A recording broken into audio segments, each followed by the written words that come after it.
Hi Siri, I'm looking for a new podcast, one that preferably is hosted by a UF Hall of Famer, one that airs every weekday that would bring me everything I need to know about the Florida Gators, including news, analysis, and opinions. Siri, is there such a show? Have you heard of PodUp with Matthews in the morning on Facebook, YouTube, Twitter, or any podcast platform?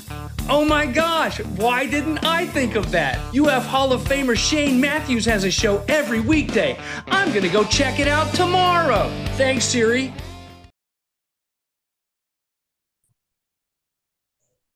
Good morning, and you're listening to a live edition of PodUp with Matthews in the morning from the Crime Prevention Security System Studios, large enough to serve you, small enough to care.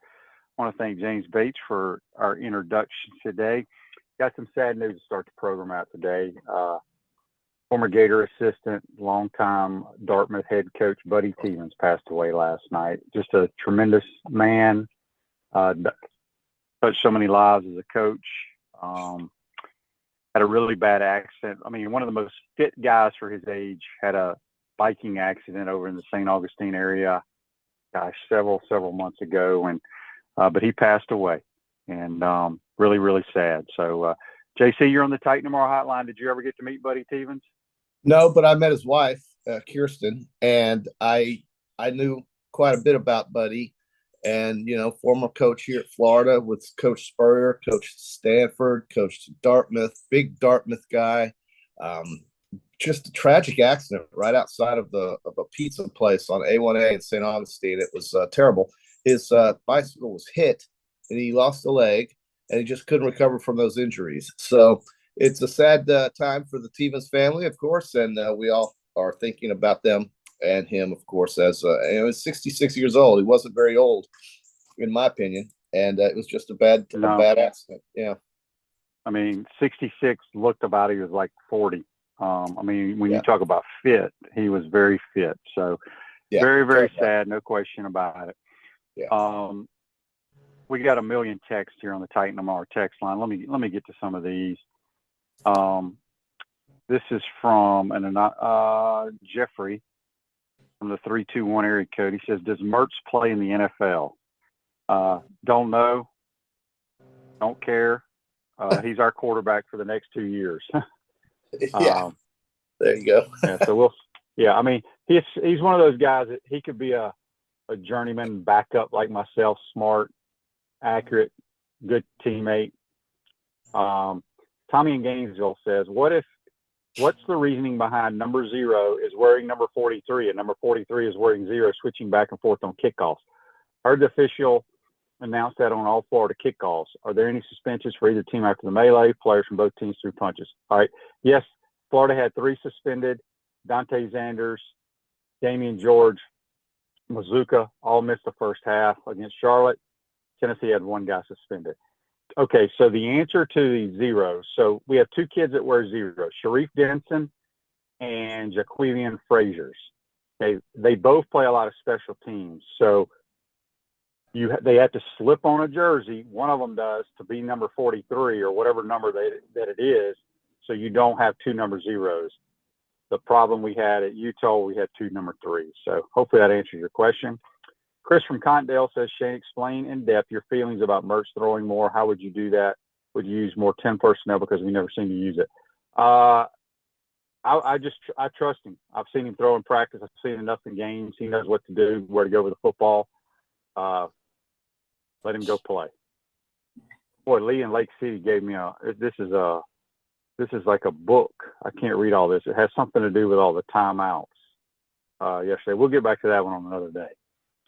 I mean, it was like so long. I don't know who this is from. It says the defense adjustment at halftime, making you 2 run the ball, was brilliant. They just read how many men are in the box and then run or throw based on that. Armstrong having just 5 in the box was scary and innovative. Well, it's scary because if you block it up, you should be able to run the football. What happened was, as I said all summer long, your front 7, mainly your front 4, has to control the run game. And between Cam Jackson, who was Defensive Player of the Week in the conference, the transfer from Memphis, and Caleb Banks, the 2 new defensive tackles, are enormous for this football team. It's such a huge upgrade from what we had at defensive tackle last year. It's not even close. All right, Josh from Mississippi, last text, and we'll get back to JC. In your opinion, what was one of a few of the best plays on defense, offense decision from Coach Napier in Florida's big win over Tennessee? I thought it was a good game plan. I mean, obviously the interception on defense was a huge part of the game. Offensively, the first half they did whatever they wanted to do. Every game is different. So, all right, JC, enough of that. What's going on? Anything exciting? Well, one of the common things that as you were going through those players, one of the most common thing about it is that they're all new players from different places. And that's what we've talked about for months on end about how different the roster is. And so that after the first game wasn't something we were all that excited about. Now, all of a sudden, 2-1 now and looking to go 3-1 with a game at Kentucky, and people are excited about these new players and for good reason after that Tennessee game. So that's you just mentioned those two defensive players. These are new kids, and this is what Napier's trying to do is get new players. You bring up a good point. People were I don't think people were upset at how we played at Utah, because if you go back and you really digest that game, there's nothing you can do about it. Non-football. It's about all the non-football stuff. That's why I was so down in the dumps, disappointed, because those are things that I would have never thought would have happened with a Billy Napier coach team. I don't think you'll ever see it happen again.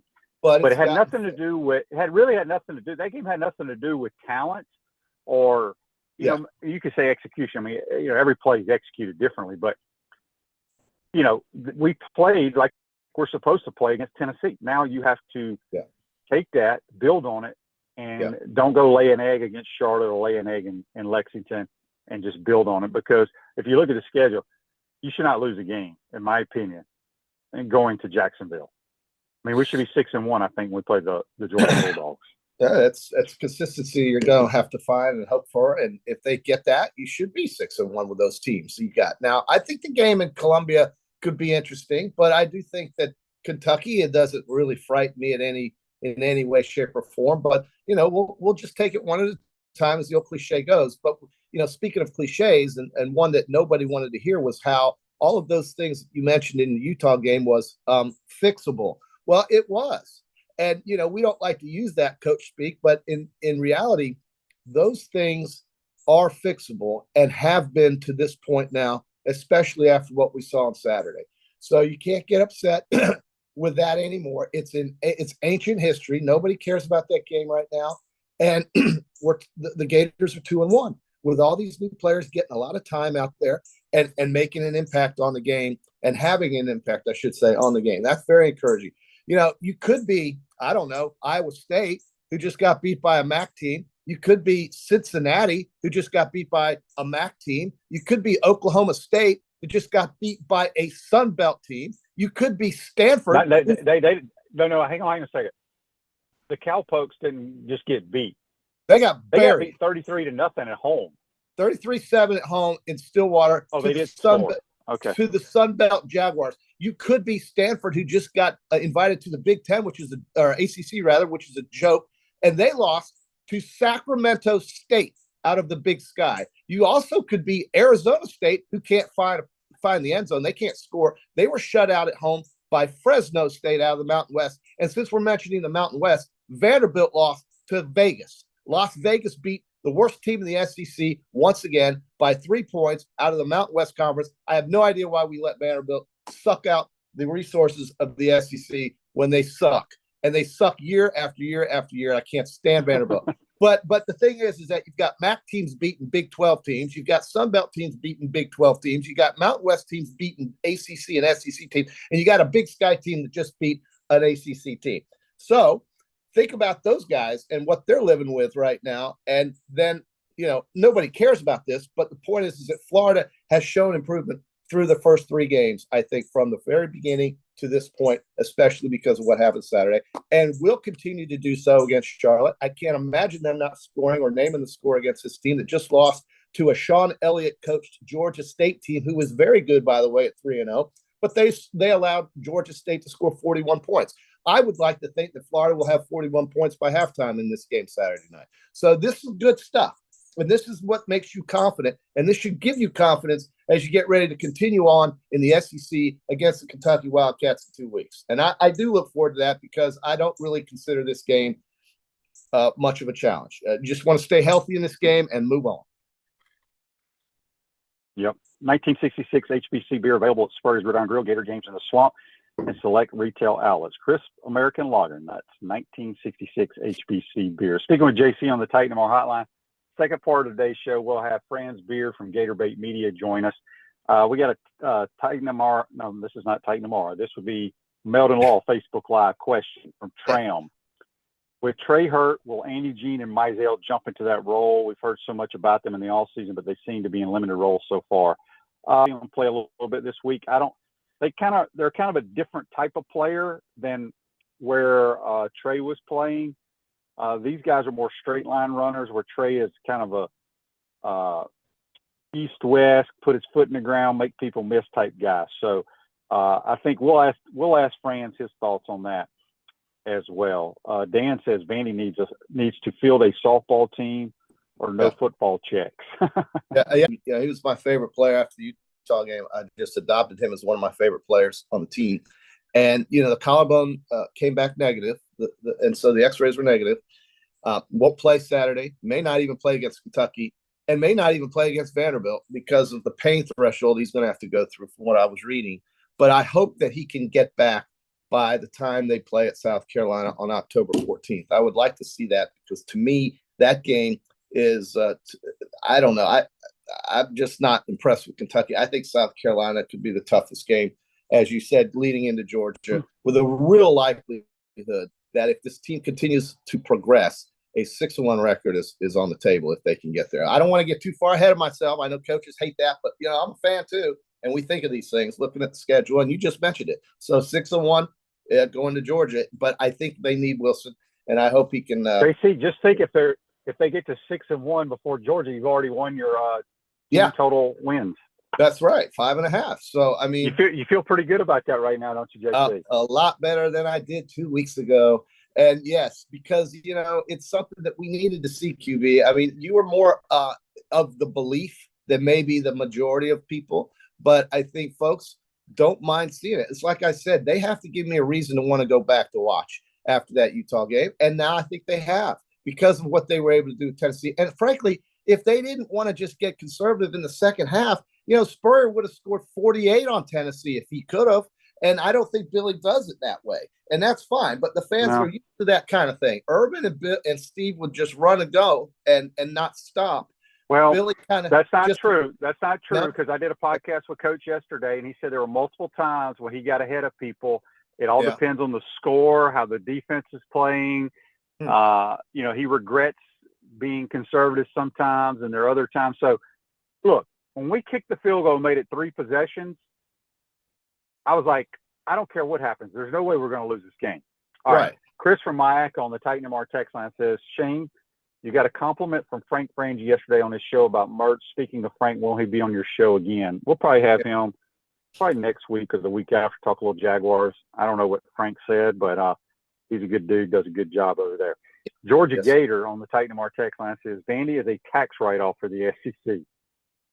Yeah, I mean, I've been pounding this Vandy drum forever, just not happy with it, and I don't know why they. Oh, look, they're an old member of the conference. I frankly would rather have Tulane. Okay, can we get rid of Vandy and bring in Tulane?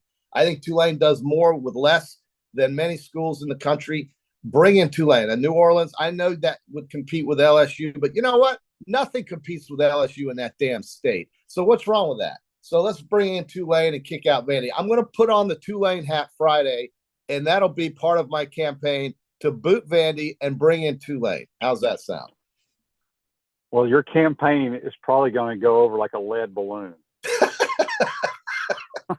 my campaign is dead in the water. Is that right? But before it even gets started, it has I can still wear my Tulane hat though. Well, Tulane's got a great logo. You like their logo. Oh, my God. It's a great logo. But the stadium, look, they built them a stadium. They got support. It's a New Orleans school that at least LSU doesn't have complete run of the state. They've got almost complete run of the state. But Tulane has players. All you have to do is watch them. And we had one on this roster that got hurt, unfortunately, that I think fans would have really enjoyed watching play. So, I mean, I'm kind of into Tulane. I'm not into Vandy. Vandy makes me sick.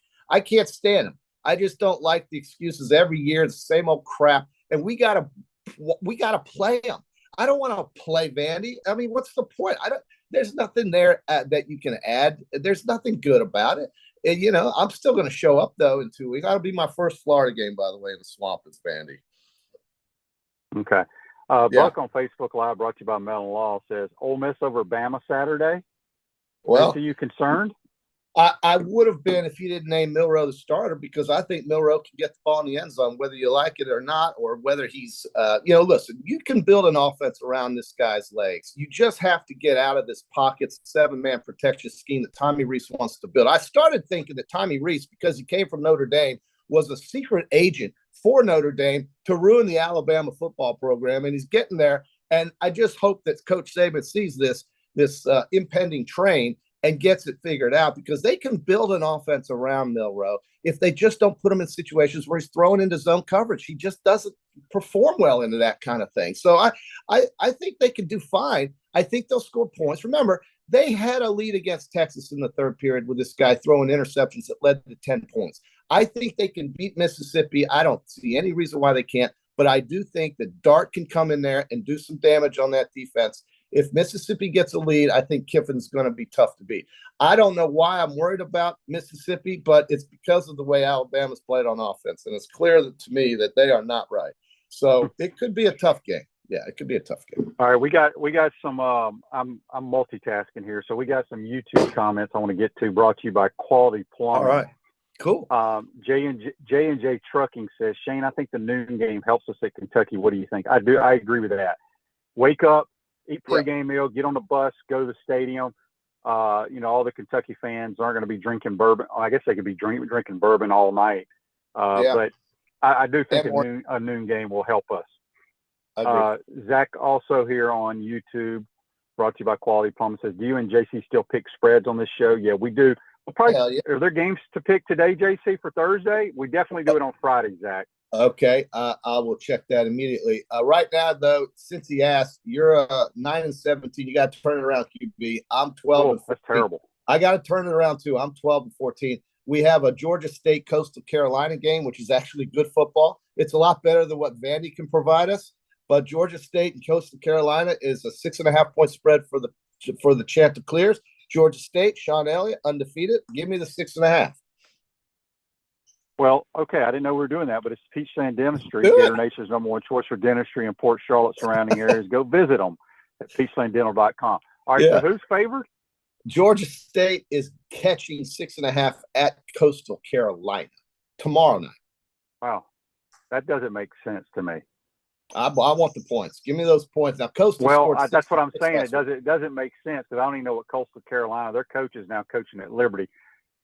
Since that line makes no sense to me, I'm going to take the Chanticleers at home. Yeah, you like to do that. They did score 66 points last week, Coastal Carolina. I think it was 66 points. They scored a lot of points, but Georgia State is a team that beat the team that's rolling in here Saturday night by 16 points, and that would be your Charlotte. Well, the team rolling in here ain't very good, JC. No, all right. So Coastal Carolina got 66 on Duquesne. So, we played Duquesne. The Dukes, yeah. So, the Dukes. And then Friday we'll have more games to pick, including a Big Ten game and an ACC game. So we'll have those two games to pick. What about Friday. The NFL game tomorrow night? And we can also do the NFL game tomorrow night. Let's do that. Very good. I mean, your preparation is your game plan is kind of like Florida's against Utah today. San Francisco. Okay, smarty pants. San Francisco is laying 10 against the awful New York Giants with Saquon Barkley being questionable. I can't see the Giants scoring on the Niners. Give me the Niners laying the 10. Yeah, give me Shanahan and his crew. All right, we got some so good. Yep. All right, so that's our Peachland Dental picks for the Thursday night games. We'll have a slew of Peachland Dental picks for you on Friday. All right, Natasha says on YouTube, brought to you by Quality Plumbing, Vandy is there so we can all go to Nashville, but New Orleans would be a good trade. Yeah, I mean, Now, you know what? That's a good point. Like that text. I agree with that. But I am sick and damn tired of watching Vandy. I'm sick and tired of seeing half the stadium with other teams' fans in there. I just think it's a waste of time. And I think and the reason I'm so down on them is because of all the money that this conference has collected from television contracts and so forth, not any of it until recently when they hired Clark Lee, whoever, not any of it went into football. They just took it and sent it to the endowment. And that just pissed me off. And I just don't think Vandy's committed. And maybe they are now, but you can't tell on the field. All right. You don't go to Vegas and let them run up 40 points on you. It's not a basketball game. And so I was. They played the running Rebels. Yeah. Jerry Tarkanian. Shark Tank got Vandy out there in Vegas. Mountain West Conference, though, for its part, they could turn that into the new Pac-10 or Pac-12. They went 2-0 last week, and Arizona State might be one of the worst teams in the country. Just look at their record and how they played the first 3 weeks. They are so bad that Southern Cal will score 60 or 70 points this weekend on Arizona State. Mark it down. I agree. All right, JC, again, folks, we'll have Franz Beard second portion of today's show. I want to get your thoughts because, I've been so busy. I have not watched as much college football as I normally do. Yeah. I got to get back to doing that. But, all these national people out there talking about the Pac-12. Okay, the Pac-12 is having a great year. I get it. But and I know the SEC's lost some games, but when it's all said and done, I don't give a damn. I still take the SEC over the Pac-12. Do you agree or disagree? Yeah, no, I do. I can't imagine why. Now, they have some good quarterback play going on right now in the Pac-12. Let's be honest. Caleb Williams, Michael Penix, Bo Nix, these guys are having good years. Even the DJ Ungalele from Clemson, who's gone to Oregon State, has performed very well for Oregon State. Whoever's throwing the ball at Washington State is also performing quite well. But it's still Stanford. It's still California. It's still the overrated UCLA Bruins who year in and year out suck. And it's still just teams like this. I think Utah, look, they put it on Florida. Okay, fine. They've got a good team. They've got a quarterback that's going to come back, Cam Rising, in October in all likelihood. They could challenge USC for that title. And then Colorado is the big story, of course. Colorado is the story of the country, not just the Pac-12. So they're catching lightning in the bottle, but consistently the Pac-12 is trash. And they don't win. And that's why nobody out there cares. And that's why they're losing their conference. It's vaporizing. And it's too bad that the Arizona teams get invited somewhere and the better teams in Oregon State, Washington State don't. And don't tell me it's about the Phoenix TV market. Nobody gives two craps about Arizona State football in Phoenix, just like they don't give two craps about UCLA Bruins football in Southern California. There's a lot of TVs in Los Angeles, but none of them are watching college football. So the Pac-12 sucks. We all know that. I went to the Bay Area. I went to California. I saw San Francisco. Not one person on Saturday afternoon at the Wente Winery gave a damn about college football. There wasn't a TV in sight, and everybody was getting hammered and listening to hippies sing music. So that's fine. You can do that, but don't give me this crap about you're upset that the Pac-12 went away when you don't even watch the games, okay? So nobody cares about the Pac-12. That's what I think about the Pac-12. Rick Neuheisel cares about it because he played in it. He's from there, but nobody cares about the Pac-12. And that's why they're bye-bye. And that's why these teams are moving on to doing whatever they do. But I just hope that Oregon State, Washington State, who are two pretty darn good programs right now, get something. And maybe the Mountain West Conference will be the answer for that whole situation out there. It's a mess. Stanford is a joke. They're worse than Vanderbilt, okay? They're just as bad. These are schools that want to pride themselves on academics and so forth. And that's great. You can do that. But don't talk to me about football, okay? Just don't talk to me about it. So that's how I feel about the whole Pac-12 since you asked, and I appreciate. Don't you think Washington State and Oregon State should go to the Big 12? Yes, I do. Much more so than the Arizona teams. My God, I mean, I know Jed's trying to do good things in Tucson, but really, does anybody care? Now, maybe some people just don't care about the Palouse and they don't care about Corvallis. But I'll tell you this: Corvallis is, they give Oregon hell every year. They beat them last year. So let's just think about this, okay, for 5 seconds. But, it's about demographics and so forth. You tell me, where are the demographics for Stanford and Cal? Do you think, I swear to God, I drove through Berkeley. They didn't even know Auburn was coming to town. They didn't even know who Auburn was. Auburn, where is the hell is Auburn? What is Auburn? Is that somewhere in Idaho? Where is Auburn? Nobody cared. So I just don't want to hear it. ACC, what is that? So I'm just telling you right now, that's a different world, and it's fine. But don't try to pretend like you're in the football business when you're not in the football business. Now, granted, they're having a good little run this year, but again, it's lightning in a bottle. It really is not lasting. And I just don't think that these ACC schools have any interest. I don't know how they got bribed into voting those schools into their conference. I have no idea how it worked out. All right, we got a couple of Facebook Lives here brought to you by Metal Law. JB says, I disagree with Shane that Sanders is the best player on Colorado. I think Hunter's the best player, and not having him is 2 key losses, Hammer, Oregon. Look, Travis Hunter's a good player. Yeah, you can't win. They would not win a football game with that roster they have if they did not have Shadir Sanders. Exactly. He is a legit quarterback, and even if Travis Hunter was playing now, they're getting ready to get their brains beat in by Oregon, USC, and some of these teams. So I will kindly disagree with that Shadir Sanders is by far the best player for the Buffaloes. Tony says on Facebook Live, brought to you by Mel Law, that Vandy is the Ukraine of the SEC. Yes, Tony, outstanding analogy. Although we're not fighting wars here, I do think you're right. They soak the resources up. They get the fact that they get paid the same amount as Alabama, Georgia, Florida, and Tennessee is just laughable. It's laughable, but that's part of the conference, right? They're part of the conference. They did win a couple little college baseball World Series championships. That's great. That's wonderful. What's their gymnastics team doing?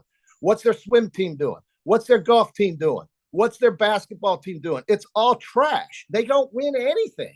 And football is an absolute screaming joke. And if you can't recruit to Nashville, Tennessee, then you got some bad recruiters, because that's a cool place to go and young people love it there. But they stink, and they stink in everything. And I hate pounding on them over and over. They're good in baseball, JC. Okay, they're good in baseball. Your Tim Corbin is the only reason they're good in baseball. They don't even build him a stadium, for God's sakes. Maybe they have. I don't know, but it was a dump. It was right next to that Erector Set football stadium they had. It's still there. It's still there, but they kind of made it as nice as they can make it. Okay, you like playing on rugs? That's fine, but that's what they got in Nashville for Vanderbilt. I don't like Vanderbilt. QB, before you let me go, hang on. I'm not going to let you go. Hold your thought here. Gene wants to know on Facebook Live, brought to you by Mel Law, what is considered hippie music? Hippie music's when you dance around and you don't know where you are. And it's kind of like hippie music is real mellow. It's very slow, but it's got a little bit of a rhythm to it. And everybody's stoned out of their minds. That's hippie music. And that's what they think about. That's what they think about, during the Saturday afternoon when, Alabama's playing or Florida's playing or Texas is playing. Yeah, they're thinking about those things out there in Berkeley. But it's okay. Look, I had a good trip out there, by the way. I enjoyed myself in San Francisco. I really did. And I like Oakland, too, close to the bay there. But that is hippie music. Now, QB, before I go, I know you want to get ready for Franz, and that's good because he's got a lot of good information. He always does.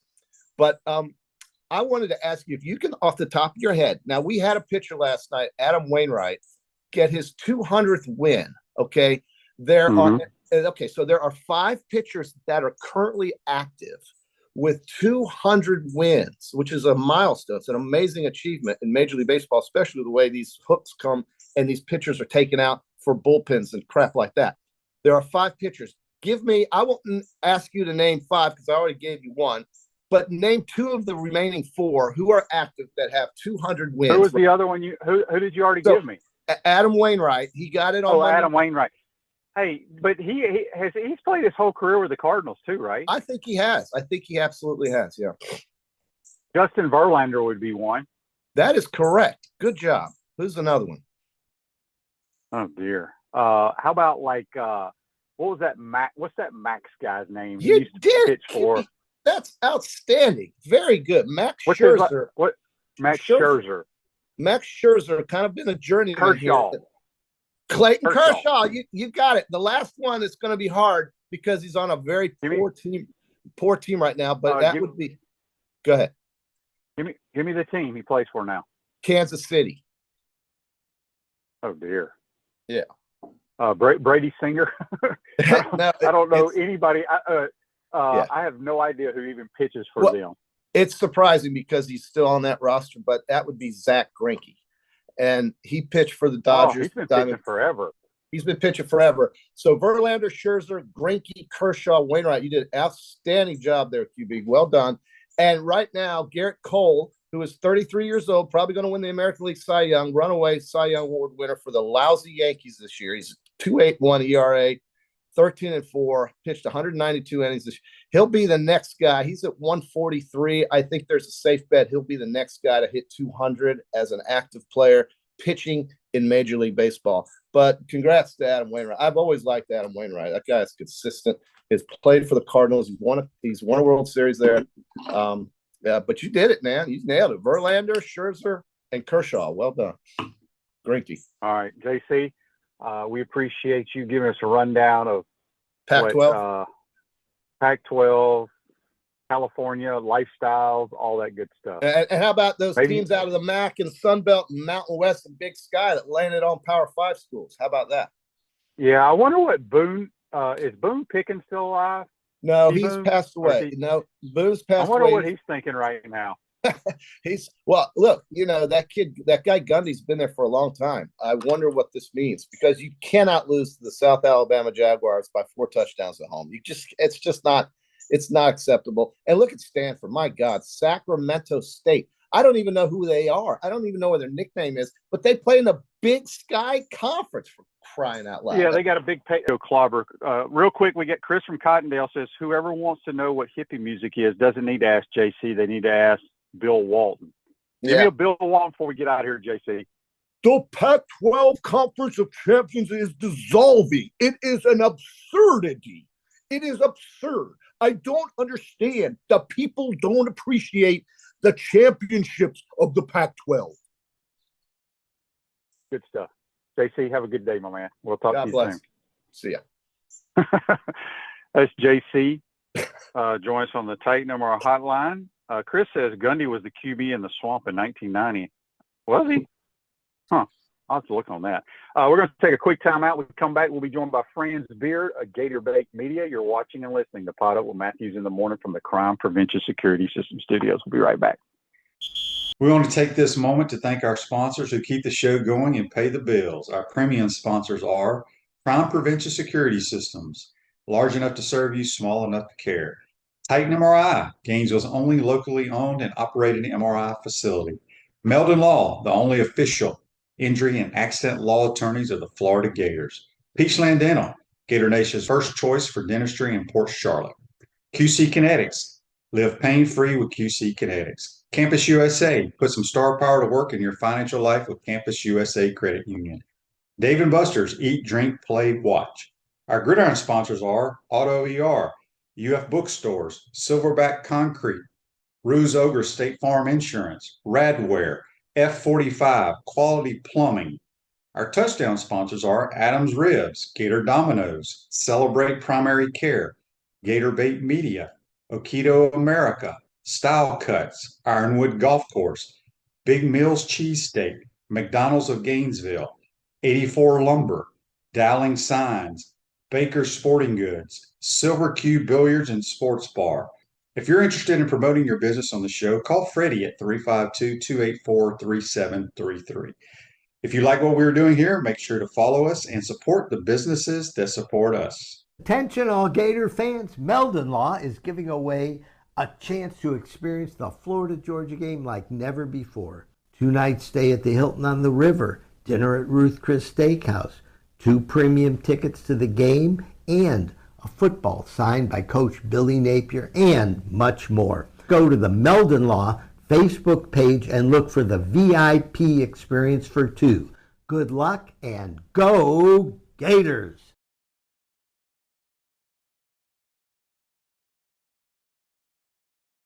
Welcome back to the Crime Prevention Security System Studios, large enough to serve you, small enough to care. Silverback Concrete is a family-led team of heavy concrete specialists that build commercial structures with unrivaled quality. Silverback Concrete, you stand on it, we stand by it. Going to go back to the Titan MR text line. We're joined by Gator Bait Media's Franz Beard. Good morning, Franz. How you doing, my man? Another fine day here in paradise, Shane.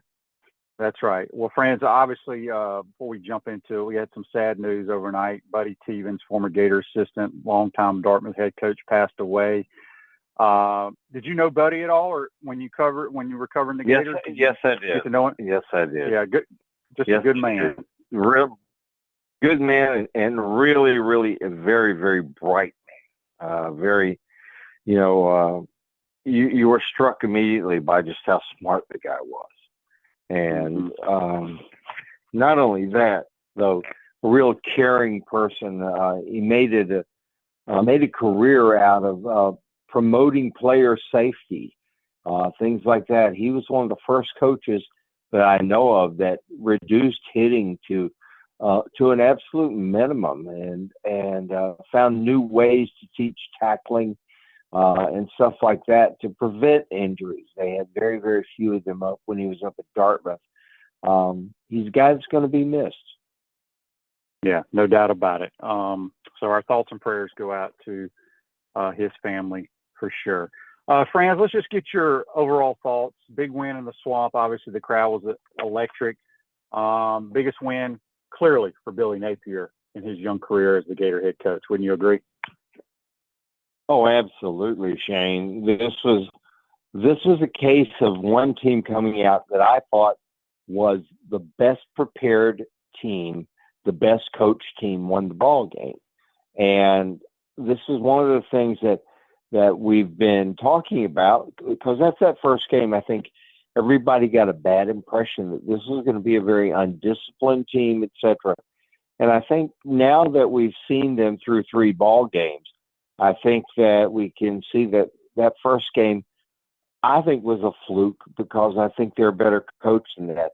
Because these last 2 ball games, obviously a very well-coached team that knows how to focus, knows how to get the job done.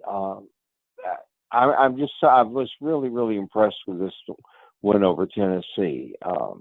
Gap integrity on the defense, getting Kingsley back at center, I think, was a really big deal, because that front 5 on the offensive line, they just really did a number. Yeah, for sure. Buck on Facebook Live, brought to you by Mellon Law, says, "Good morning, Franz. You wrote a great article on Mertz. Tell us what you wrote about Graham Mertz, and if people haven't read that, how they can go read it." Well, you can go read it at gatorbaitmedia.com. I write typically 5-6 days a week. I write a column called Thoughts of the Day that a lot of people like to read, but I write other stuff as well, too. But I wrote today about that Graham Mertz is exactly what the Gators needed. I know there was a collective groan that was heard all the way up to Toronto when Billy Napier went after Graham Mertz. Everybody said, "Why are you going after this guy? This guy, look at this. He's 19-13 up at Wisconsin as a starter. He's only completed about 57% of his passes, etc." And we've always heard that expression about the round peg in the square hole. I think that was the case of what we had there. I think a very good quarterback, a very smart quarterback. You sat in on meetings, Shane. You know how bright this guy is. Yep. But I think it was just a case of the wrong place at the wrong time, and he comes here and he's blossoming in an offense that's just tailor-made to his skill set. Yeah, for sure. I think he's only going to get better as we move forward. A couple of texts here on the Tighten 'em Our text line for you, Franz. This is Jonathan in Charlotte. He says, "Franz, moving forward, which freshman might get more playing time?" Well, I got to tell you what, Jakeem Jackson. Now, he got beat on a play the other night, but this guy can really cover. Offensive pass interference. Yes. Should have been called. I thought so too. But he's a guy that can really cover, and he plays the position like a wide receiver. Well, there's a reason for that. If you look back at what he did down in Kissimmee in high school, he caught about 50 passes. He's very, very athletic, and he knows how to go after the ball, and he covers as a DB. He covers like a wide receiver knows how to cover that people. I've always thought, I don't know about you, but I've always thought that the best cover guys are guys that also played the opposite position, wide receiver, when they were in high school. I know a lot of people who specialize, et cetera, but I like these guys that were two-way players in high school that learned all the nuances of running routes, et cetera, and I think that helps him cover. But I think he's a player that's going to play a lot. I think Najee Harris is going to play a lot over on the offensive line.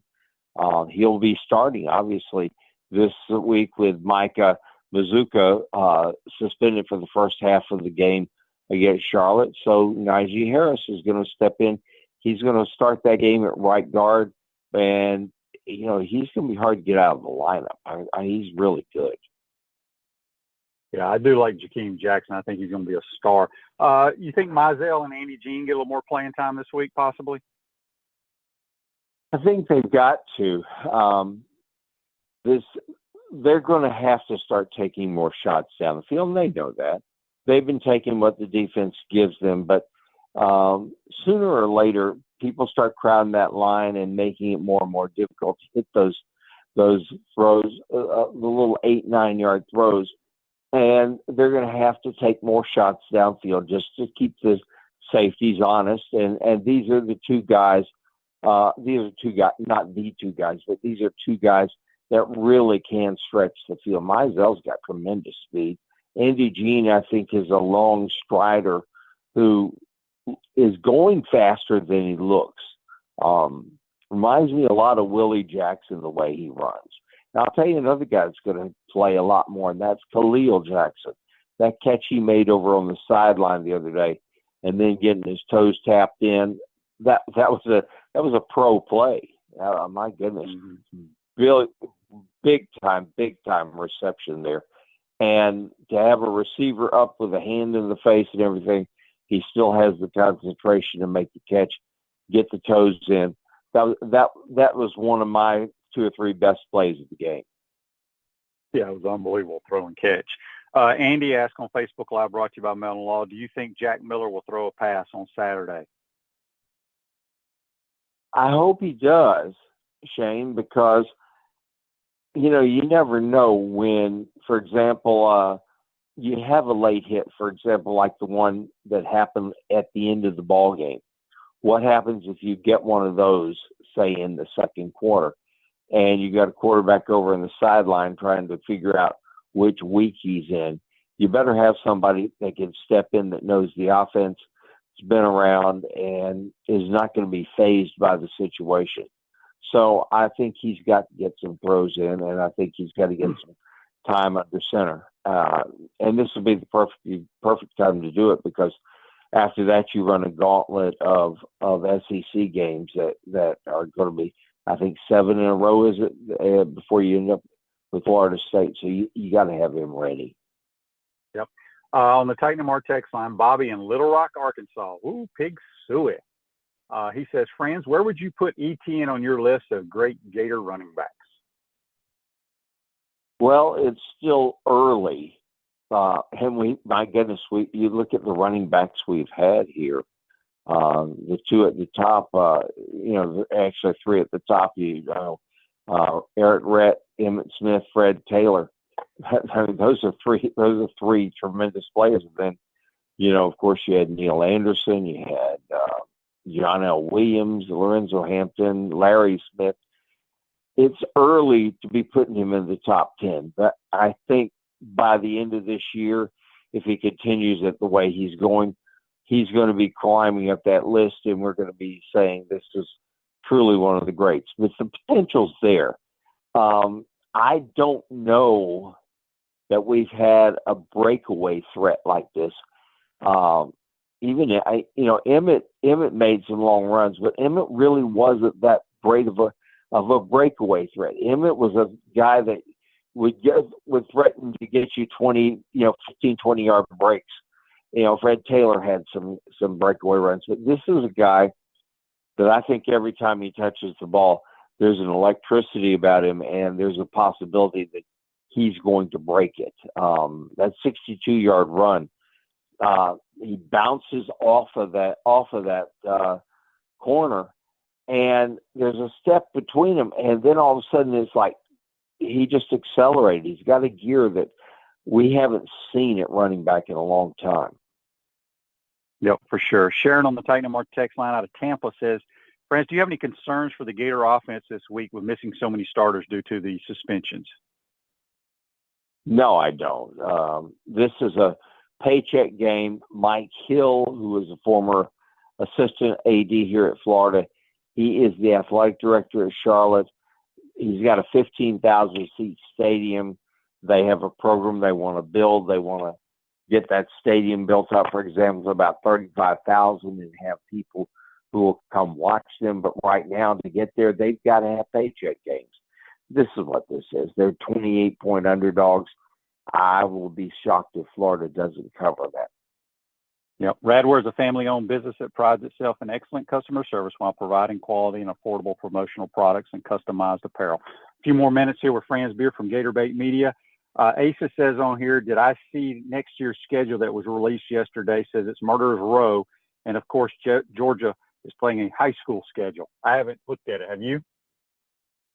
No, I haven't, but it wouldn't surprise me. I don't know what it is about scheduling in the Poodles, but everybody seems to avoid playing them. Can you believe that the Aggies have been in this league since 2012, and the Poodles still haven't been to College Station? I think Florida's been there, 3 times already? It's amazing how they duck and dodge. Last thing for you, Franz, here.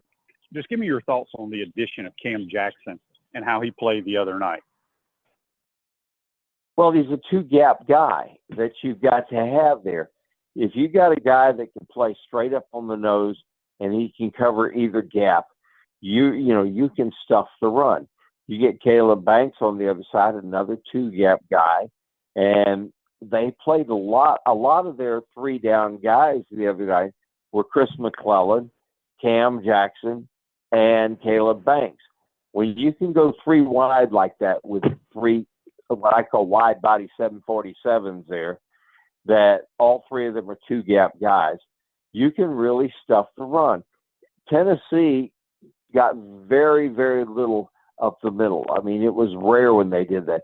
They got some runs when they were able to get outside the tackle, and they broke a little contain. But look at this. This is a team averaging 230 yards a game rushing. They got 100 on 30 carries.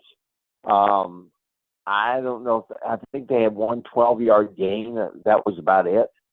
But they couldn't run the football. And as long as Florida is stuffing that run, the Gators are going to be pretty formidable on defense. I think the pass rush is going to come around and get better. I'd like to see Princely. I think Princely is getting a lot of double teams, so they've got to have somebody on that other side that's going to come through. I like Tyreek Sapp against the run, but I like against the pass. The pass rush guy, I'd love to see Kelby Collins play a lot more. And Cameron Jackson is another guy that I think has tremendous potential on that edge. I think the sacks are going to happen. But right now, the important thing, Shane, is that they're stuffing the run, and they're forcing teams out of their comfort zone. And my gosh, Cam Jackson in the middle there. What an addition! I think he may end up being like the transfer of the year. What you think about that? Well, yeah, I said the biggest key to the game the other night and going into the game was the front 4 trying to control the rushing attack of Tennessee's. And I just feel like Cam Jackson and Caleb Banks are just a huge upgrade from what we've had last year. And it showed the other night. I think they're only going to get better. We got a quick text here on the Titan Mark text line from Robert. He says, Franz, I'd love to get your comments on what you think is going to happen in the Alabama-Ole Miss game. I'm going to tell you right now, I'm not. I'm thinking Ole Miss all the way. I really believe that Lane Kiffin has the team that can do it. And I think that there's an added incentive there that people are overlooking. Pete Golding is the defensive coordinator at Ole Miss. Where did he spend the last 7 years? Alabama. I think that Lane's got a guy that I think that's the reason that Lane hired him, was the fact that he wanted that guy that could get him over that Alabama hump.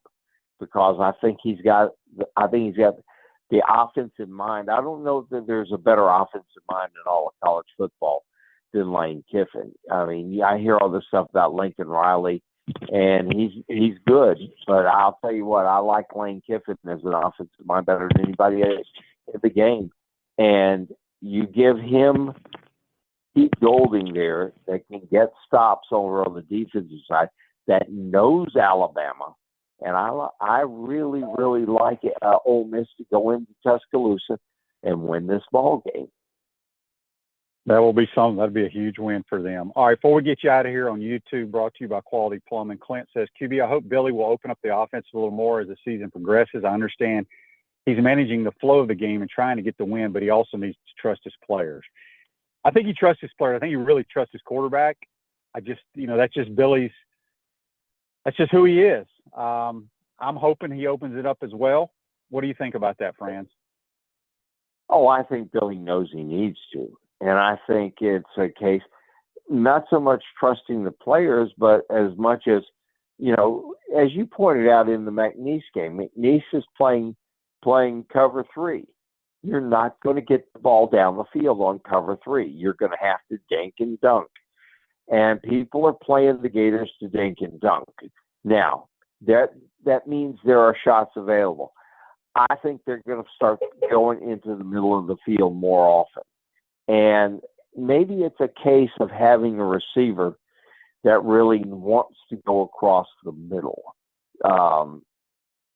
You had Jack Jackson there for a year. You had Willie. Willie Jackson was I think was the best receiver going over the middle that the Gators have ever had for wide receivers. Could handle the contact, could dish it out as well. And they need a guy like that can go across the middle, make the catches. Maybe that means involving the tight ends like Arliss Boardingham and Hayden Hansen more into the ball game as far as getting across the middle. But they got to start attacking the middle of the field. And when they do that, that's going to open up those shots on the outside, I believe. Yep. Good stuff as always, Franz. Appreciate your time. And if you want to go read Franz's work, go to GatorMedia.com. Appreciate it, my man. We'll talk to you soon. Thank you, Shane. Bye-bye. That's Franz Beard. Join us on the Titan More Hotline. Ruse-Ogre State Farm offers a team of dedicated insurance professionals ready to have life go right with the right insurance options for you and your family. Visit OgreInsurance.com. Give them a call at 352-240-1779. Before we get out of here, let's get to This Day in Sports, brought to you by Campus USA Credit Union. Put some star power to work in your financial life with Campus USA Credit Union. This Day in Sports, back in 2020, during COVID, the U.S. Open was held at Winged Foot. Bryson DeChambeau got his first career major by beating Matthew Wolff by 6 shots. That's This Day in Sports, brought to you by Campus USA Credit Union. Hope you enjoyed today's program. I want to thank JC and Franz Beard for joining us on the Titan More Hotline. We'll be back tomorrow with our college football analyst, Brent Beard, and talk a little high school sports on the Baker Sporting Goods High School Roundup. Have a great day, folks. We'll see you tomorrow. Take care.